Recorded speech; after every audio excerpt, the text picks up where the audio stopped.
Shalom lekulam. Welcome back to Hebrew Help with Impaired. Sometimes you need to do a video and you don't have a lot of time outside of driving to the store. So here we are.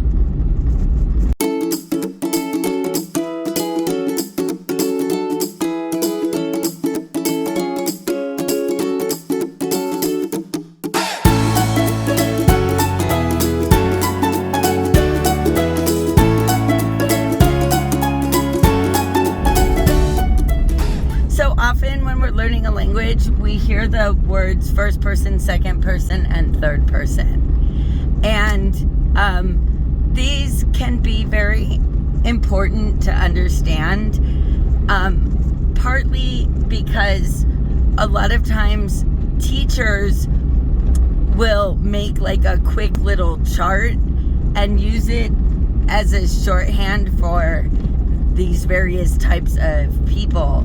And we won't explain what we're doing in this chart, and we kind of expect the students to know.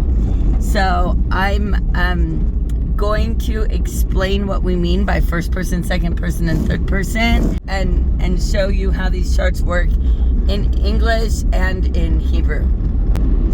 So first person, second person, and third person, this often refers to what person we're talking about with respect to the person who's actually talking. So a first person always involves the speaker. So in English, first person singular is me or I, right? I'm talking about myself. I'm doing the talking, and I am also the subject of whatever we're talking about.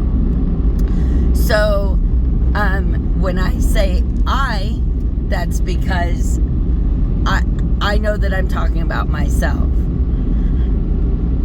If I'm going to involve myself and other people, now we're going to use the plural. But it's still the first person because the speaker, me, is still involved. And so what do I say when I'm talking about myself and other people? I say we. Okay, so I and we are the first person pronouns in English.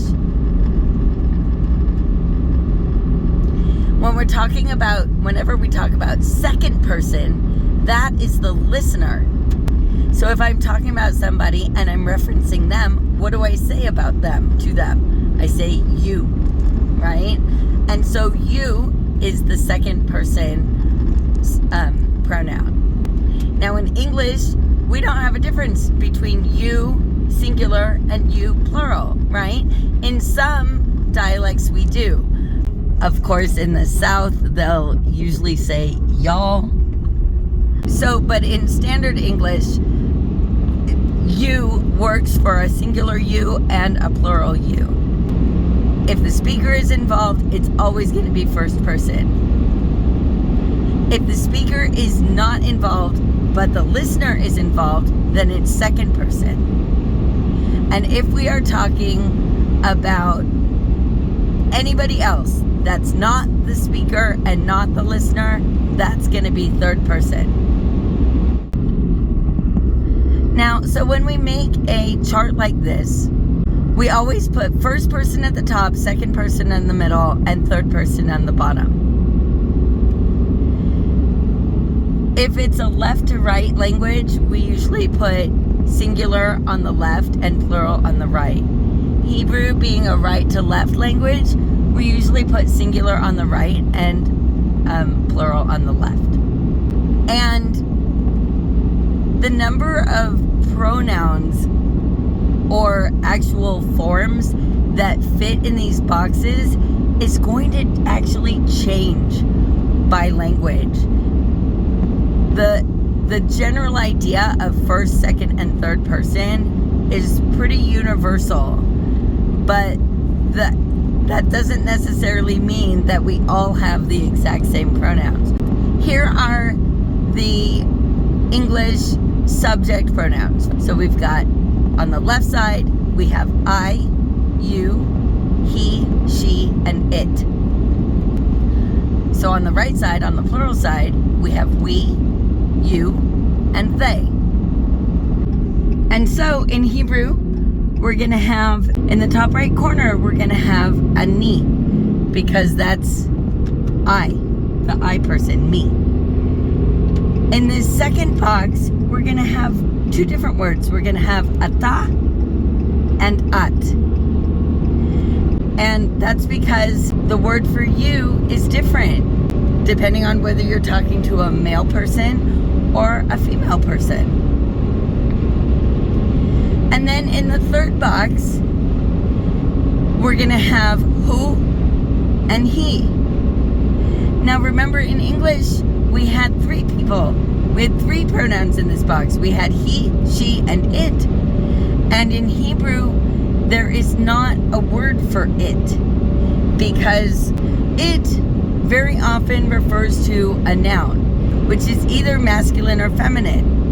And so if you're going to be talking about if you're going to be talking about some object and you want to say it in English, and in English you would be saying it, in Hebrew you have to figure out what the word, you have to figure out the gender of the word that's associated with that thing, and then use either he or she.